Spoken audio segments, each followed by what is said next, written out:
I want to start today with a business paradox. Hmm. It's a math problem, really. Okay. Imagine you have a product that costs, let's say, 5,000 US dollars to produce. That's your break even.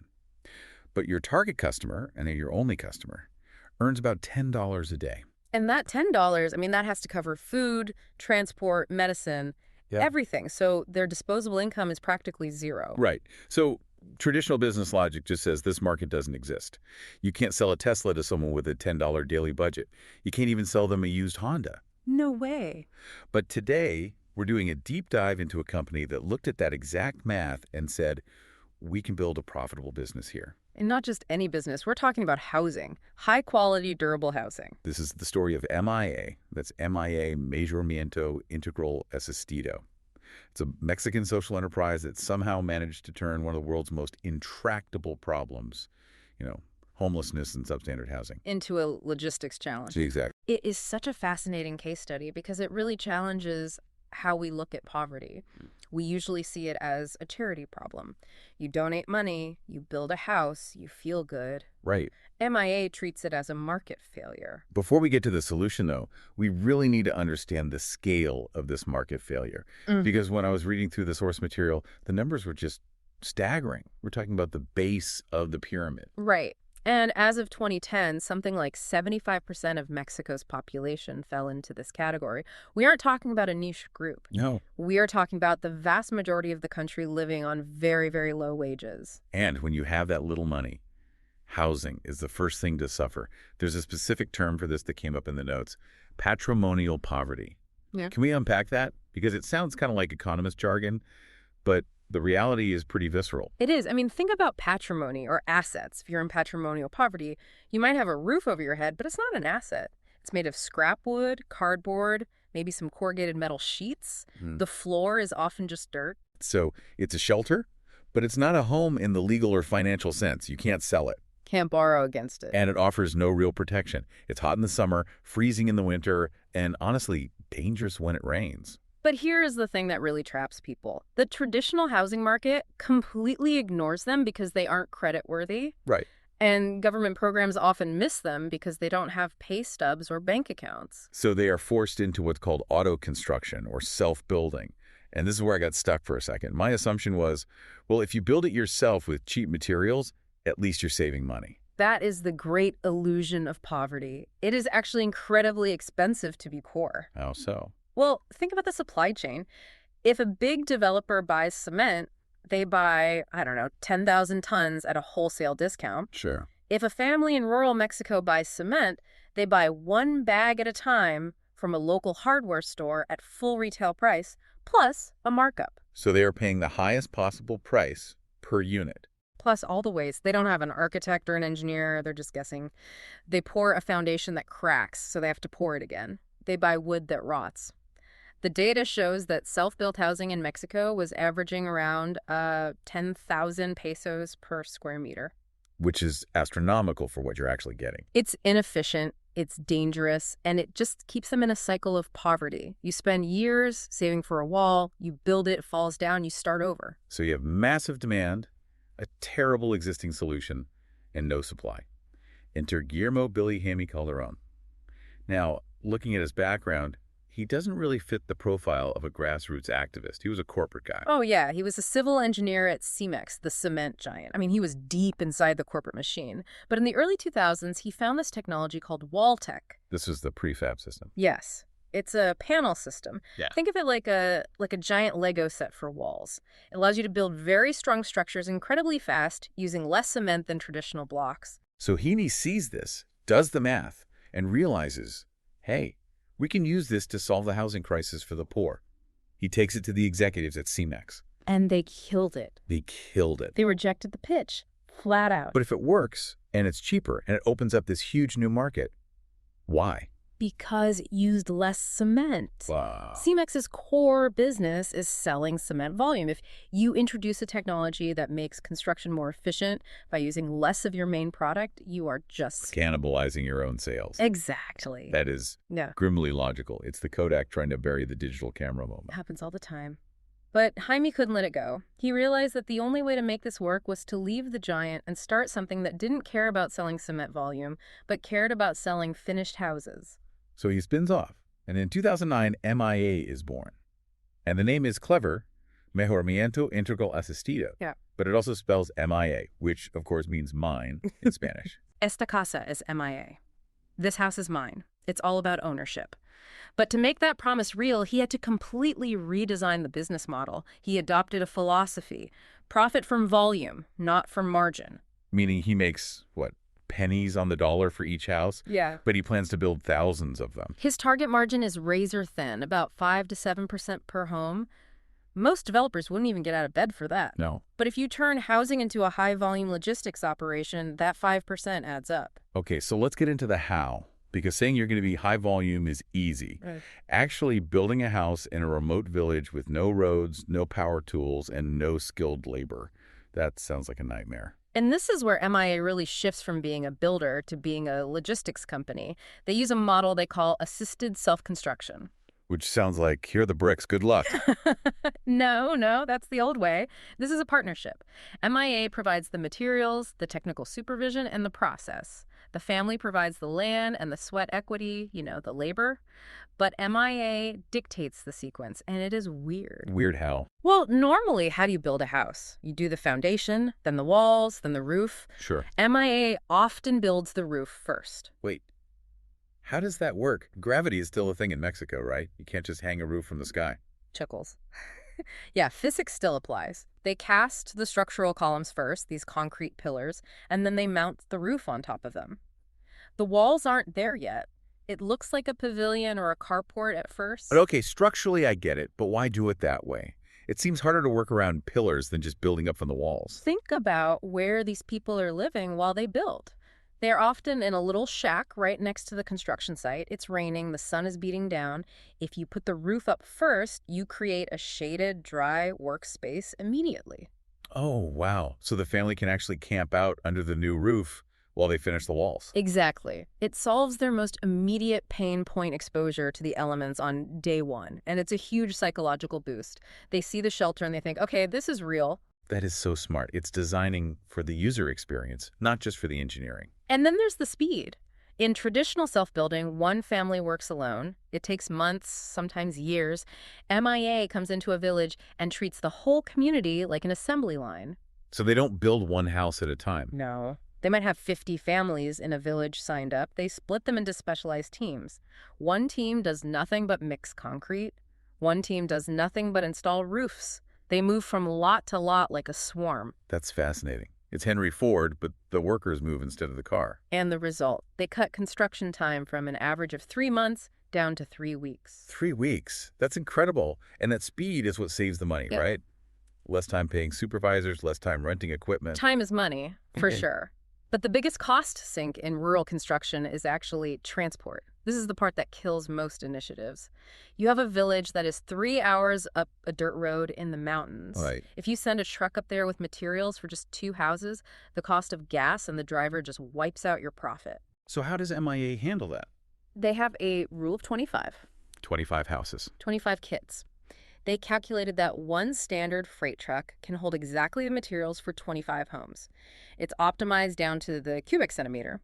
So MIA basically won't open a project in a community unless they can batch at least 25 families together. So they aren't just selling houses, they're selling truckloads. Precisely. If a village says, hey, we have 10 families who want this, MIA says, find 15 more and then we'll talk. It forces the community to organize itself. That is just pure logistics. It reminds me of how Walmart manages its inventory. But let's go back to the beginning paradox, the cost. You've got the truck, you've got the roof, you've got the swarm. The house still costs 100,000 pesos, about $5,000. The family still has no money. So who writes the check? This is the real secret sauce. It's a financial cocktail. MIA realized no single entity could pay for this, so they stitched together 5 different sources of funding for every single house. 5 sources. Wow. That sounds like a paperwork nightmare. It is complex, but it's the only way the math works. The first chunk is the big one, the federal subsidy. The Mexican agency CONAVI covers about 50 to 60% of the cost. Okay, so that's the government doing its job. That gets us halfway there. And they go to the state or the municipal government and say, hey, look, the feds are putting in money. Don't you want to look good too? So the local government kicks in another 10 to 15%. Politics as a lever. I like it. So we're at, what, maybe 70%? Where does the rest come from? This is the controversial part. Microloans. The families take out a loan for about 20 to 30% of the cost. Hold on. We established at the start that banks won't touch these people. They have no credit history. Who is lending them money? Microfinance institutions, or MFIs. These are specialized lenders. And here is the thing that surprised everyone. The default rate on these loans is less than 3%. That is lower than some credit card default rates in the U.S. Why do they pay it back so reliably if they're so poor? Because the house is the only thing they have, it's their entire world. They will starve before they miss a payment on the roof over their heads. Wow. Plus, there's social pressure. If the whole village is building together, you don't want to be the one who didn't pay. Social collateral. Okay, so we have subsidies and loans. Is there anything else in the mix? There is a mandatory family contribution. It's a down payment, usually around 5% or roughly $250. $250 is a month's wages for these families. That is a huge ask. It is a fortune, but Hemi insists on it. He calls it skin in the game. If you just give someone a house for free, they treat it like a handout. If they have to sweat and save and sacrifice $250 to get it, they treat it like an investment. It changes the psychology from beneficiary to customer? Exactly. It restores dignity. So MIA sits in the middle of all this. They are basically an investment banker for the poor. They collect the subsidy, they manage the loan, they take the down payment, and then, and only then, do they send the truck. It's financial orchestration. But the name of the company is Integrated Assisted Improvement. We've covered assisted and improvement. What are the integrated part? Because a concrete box is better than a cardboard shack, but it's still just a box. Yeah, that was a learning curve for them. They realized that you can build a sturdy house, but if the family is still drinking contaminated water or breathing in smoke from an open fire, they are still trapped in that poverty cycle. So they started adding features. They turned the house into a platform for services. Take water. They didn't just put on a roof. They designed the roof with gutters to catch rainwater and funnel it into a cistern. But then they partnered with a company called EcoFiltro. Oh, I know them. They make those clay pot filters with colloidal silver. Yes, low-tech, high-impact. So now the house catches water and it filters it. Suddenly the family isn't spending money on bottled water or getting sick from the creek. And energy. I mean, most of these places are off-grid or have terrible service. They partnered with a startup called Vitellus for solar. But solar panels are expensive. You can't ask these families to buy a $1,000 system. So they use a pay-as-you-go model. Like a burner phone. Exactly like that. The family pays a small fee, maybe $12 a month at the local store. They get a code, they punch it into the solar battery, and the lights turn on for 30 days. It matches their cash flow. They don't have capital, but they have cash flow. That is brilliant. It completely removes the barrier to entry. And the most critical one for health was the eco stove. Why is a stove so critical? In rural Mexico, women cook on open wood fires inside the home. The smoke is constant. It causes respiratory diseases, lung cancer, eye infections. It's a silent killer. I've read that breathing that smoke is like, it's equivalent to smoking 2 packs of cigarettes a day. It is devastating. So MIA installs these eco stoves with chimneys that vent the smoke outside. And you combine that with a cement floor, which stops parasites from coming up through the dirt. The health outcomes for the family just improve dramatically within weeks. So the integral part means you aren't just fixing the structure. You're fixing the whole ecosystem of the home. Health, water, power. It's a holistic intervention masquerading as a construction project. Now, you and I are making this sound very smooth, just follow the recipe. But looking at the history, this was not a smooth ride. What breaks when you try to do this? The government breaks. Shocking. The financing model relies so heavily on that Canavi subsidy. But the government doesn't pay up front. They pay on milestones. You have to prove you built the foundation to get the first check. So MIA has to front all the money. Yes. And sometimes the government just stops paying. Bureaucracy, election cycles, budget freezes. I mean, there were times when MIA had millions of pesos in receivables just stuck in government limbo. That kills a low-margin business. Yeah. If you only make 5% and you have to finance the float for 6 months, you're losing money. It is a massive risk. And then there is the political risk. If a new party wins the presidency and decides they don't like the housing program, the whole business model could evaporate overnight. How do they mitigate that? Just pray. Diversification. They operate in like 8 to 11 different states.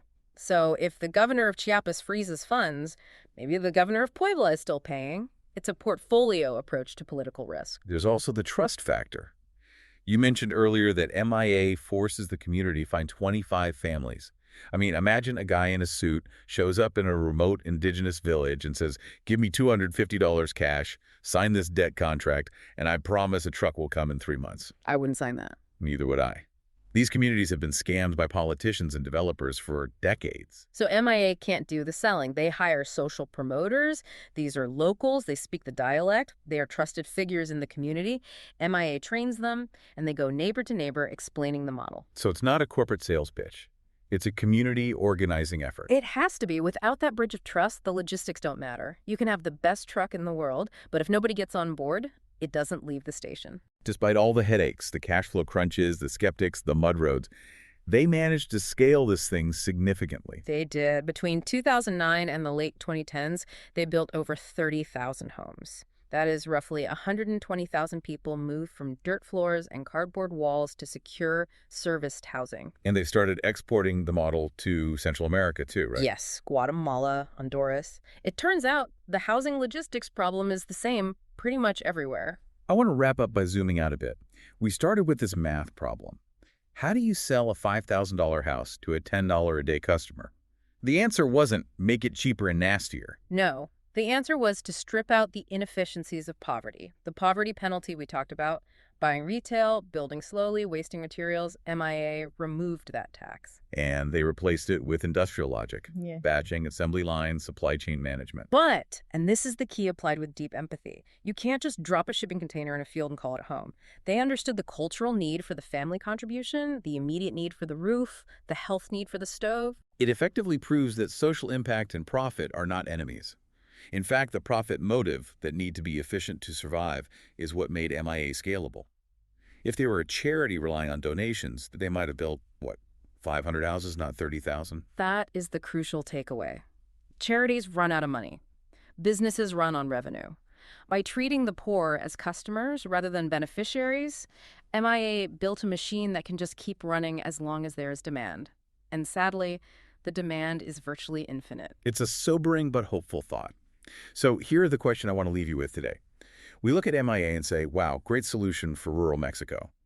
But affordable housing is a crisis everywhere. London, New York, Vancouver. We treat housing in the West as a scarcity problem or a zoning problem. Or a political football. Exactly.